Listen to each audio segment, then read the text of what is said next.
Hello petit Corbax, bienvenue sur ma chaîne de Corbeau Blanc, je suis Camille, futur naturo. Je t'aide à te reconnecter à toi-même en prenant conscience des cycles naturels, de te partageant un petit peu tout ce qui est lié à la tradition celte, mes petites astuces naturaux, mes astuces de grand-mère, des expériences que j'ai pu vivre, certaines lectures, mes croyances. Donc je te fais un petit melting pot comme ça et à toi ensuite de prendre ce qui résonne en toi et de laisser de côté ce qui ne résonne pas. Avant de commencer l'épisode, si tu souhaites être notifié dès que je sors un épisode de podcast, je t'invite à t'abonner et à cliquer sur la petite cloche, comme ça tu recevras une notification. Sache néanmoins que tous mes épisodes sortent le mercredi à 7h du matin. Si tu as aimé, je t'invite aussi à me liker la vidéo, comme ça moi je sais que ça t'a plu. Donc ça me motive aussi à continuer et ça m'aide à diffuser un peu mon message, ça peut aider d'autres personnes. Donc ça joue sur l'algorithme, tu le sais, maintenant on en parle beaucoup. Donc au moins tu permets la diffusion du message et tu peux évidemment partager directement avec quelqu'un qui aurait besoin d'entendre ce message. Tu peux également commenter l'épisode en me faisant part de suggestions, de tes retours, ou juste pour me dire coucou, je voulais juste te dire bonjour, pas de soucis, dans tous les cas je te réponds, ça me fait grand plaisir, donc voilà, n'hésite pas, je suis tout si tu es intéressé aussi, sache que j'ai un profil Facebook, un profil Instagram sous le nom de Corbeau Blanc, donc tu peux retrouver d'autres contenus, donc n'hésite pas à aller t'abonner. Aujourd'hui, dans cet épisode de podcast, je t'explique pourquoi je me suis reconvertie dans la naturopathie, pourquoi j'ai choisi de me former dans ce secteur, alors que je viens d'un secteur très différent, qui n'a rien à voir. Alors, il faut savoir que déjà, je me soigne depuis très très longtemps, depuis mon adolescence, par des méthodes alternatives. Parce que j'ai eu quelques petits trucs qui font que je ne suis pas hyper fan de la médecine conventionnelle, c'est-à-dire que pour moi la médecine qu'on a actuellement, c'est une médecine d'urgence, heureusement qu'ils sont là. On en a besoin, évidemment, quand vous allez aux urgences, bien évidemment que vous avez besoin d'eux. Ils servent à beaucoup de choses. Les médecins, je ne critique absolument pas la médecine. C'est pas le problème, c'est pas mon propos. Mon propos, il est juste que pour moi, c'est une médecine donc d'urgence, comme je l'ai dit, et sur les conséquences et qui masquent le fond du problème. C'est-à-dire que sur des... quand vous êtes cassé une jambe par exemple, vous allez à l'hôpital pour qu'on vous remette la jambe en place, ce qui est logique. On va pas voir un naturo dans ces cas-là. Hein. On mette bien l'église au milieu du village, s'il vous plaît. En revanche, quand vous avez un problème de fond, comme des maladies un peu récurrentes, comme par exemple l'eczéma, alors oui, il y a des crèmes. Il y a des crèmes qui vont vous masquer les démangeaisons, tout ça. Je comprends qu'on les prenne parce que c'est très pénible d'avoir toujours envie de se gratter. Ça, ok. Ce qu'il faut aller chercher derrière, c'est pourquoi. Pourquoi vous vous grattez? Qu'est-ce qui fait que vous vous grattez? Est-ce que c'est une dysbiose? Est-ce que vous avez un problème intestinal? Est-ce qu'il y a un aliment qui ne vous convient pas? Est-ce que vous avez c'est apparu à la suite d'un choc émotionnel? Il y a plein de choses à aller traiter derrière et c'est ça la naturopathie. Et c'est vrai que moi je fonctionne comme ça depuis des années, à savoir que moi je suis asthmatique. Le jour où on m'a retiré le Tylade, pour ceux qui sont asthmatiques, vous devez connaître, alors asthmatique d'un certain âge, si vous avez 20 ans, vous ne connaissez pas, mais si vous êtes comme moi, que vous avez 30 ans ou plus, vous devez connaître le Tylade qui a été retiré du marché en Europe, parce qu'a priori il y a des effets secondaires de fou.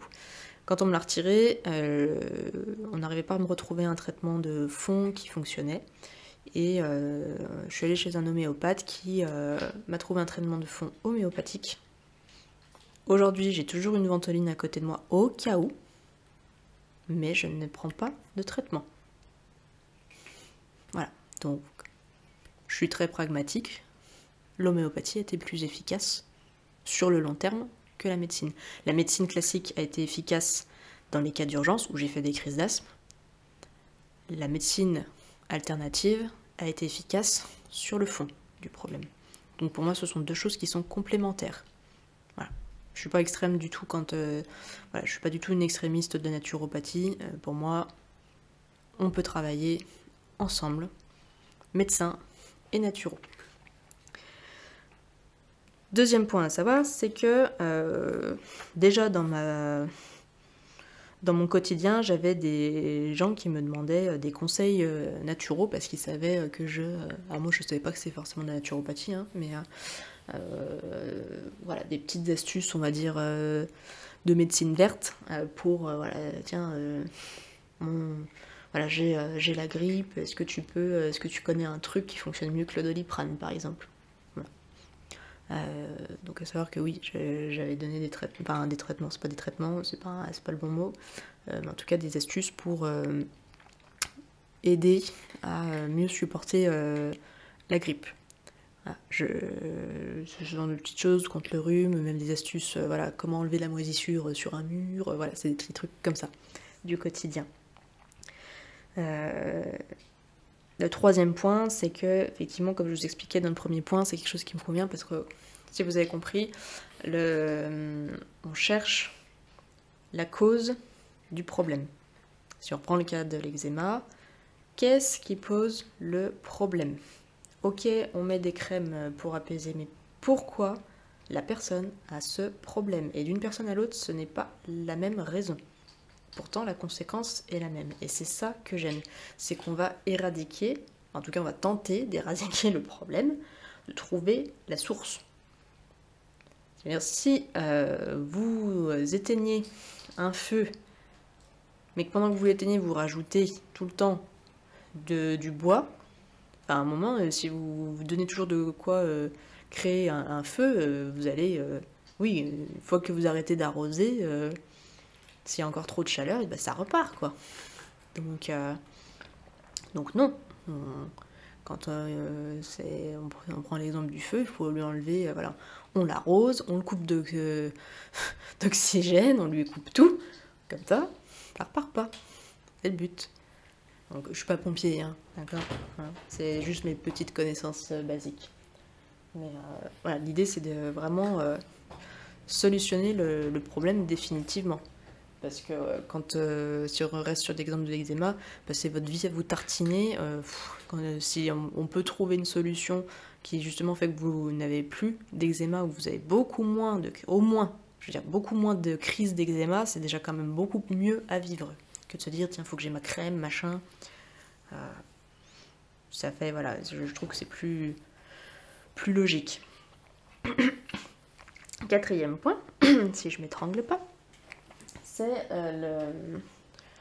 le fait que c'est en adéquation avec mon mode de vie, parce que comme je vous expliquais, voilà, moi je me soigne depuis des années avec des méthodes alternatives. Rien que là, je vais refaire une séance d'acupuncture qui soulage de pas mal de problèmes, notamment les troubles du sommeil, c'est pour ça que j'y vais. C'est que voilà, dans ma façon de fonctionner, je travaille déjà comme ça sur moi. C'est déjà ancré en fait. Moi, le médecin, j'y vais une fois, 2 fois par an, je dirais à peu près. J'ai pas de... Voilà, j'ai des petites maladies. Disons que j'ai des maladies, j'ai des maladies de fond. C'est-à-dire que je suis asthmatique, ça a été géré par un homéopathe. Et j'ai de l'arthrose cervicale. Mais bon, déjà l'arthrose, pour ceux qui en ont, vous savez que ça se soigne pas. Mais voilà, justement, c'est la limite de la médecine aussi, c'est que voilà, je trouve des alternatives pour pallier à ça. Et dans ma façon de fonctionner, voilà, je vais déjà voir des thérapeutes pour m'aider, pour me soulager. Et par thérapeute, il y a aussi, souvent les gens oublient, mais les psychologues. Parce que, par exemple, Je suis très attachée à la symbolique des maladies.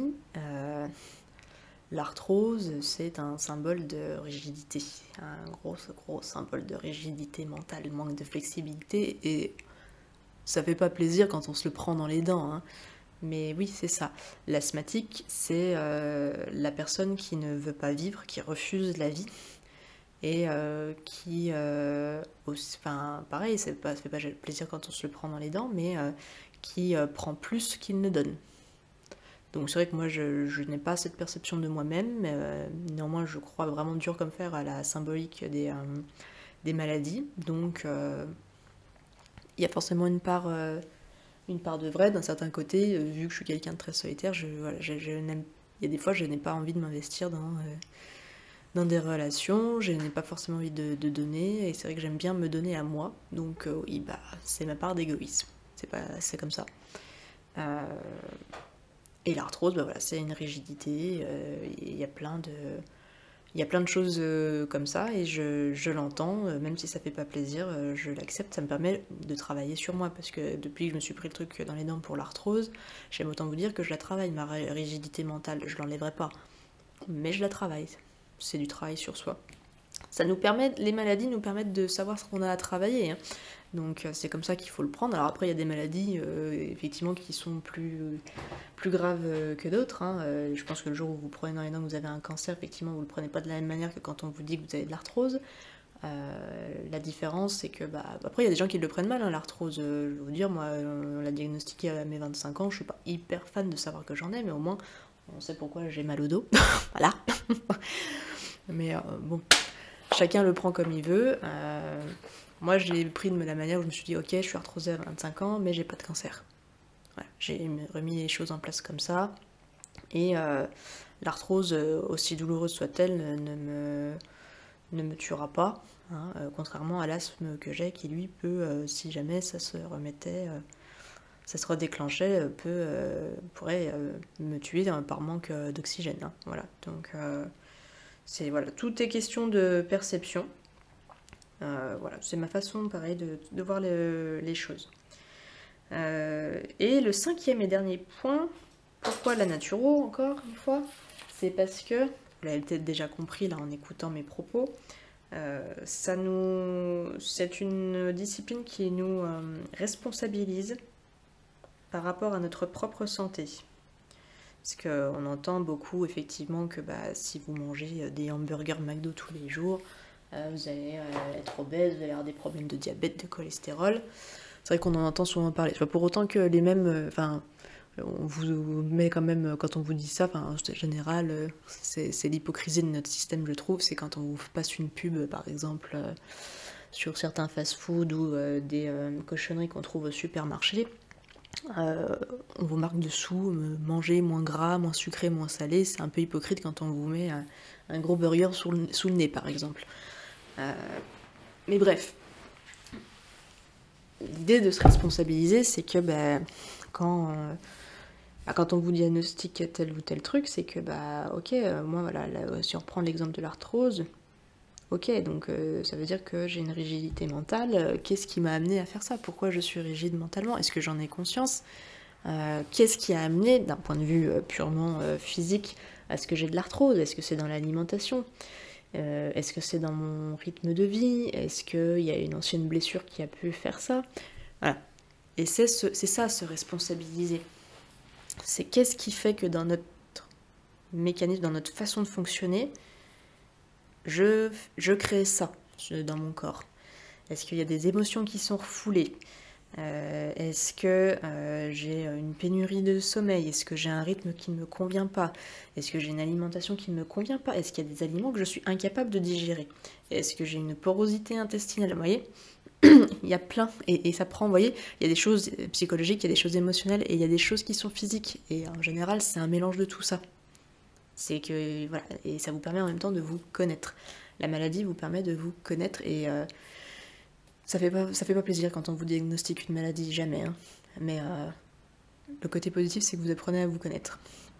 Donc, il y en a, je sais que ça va leur hérisser le poil d'entendre ça, parce que suivant la maladie que vous avez et son niveau, voilà, peut-être pas forcément envie d'entendre ça, je peux l'entendre. N'empêche que c'est ça.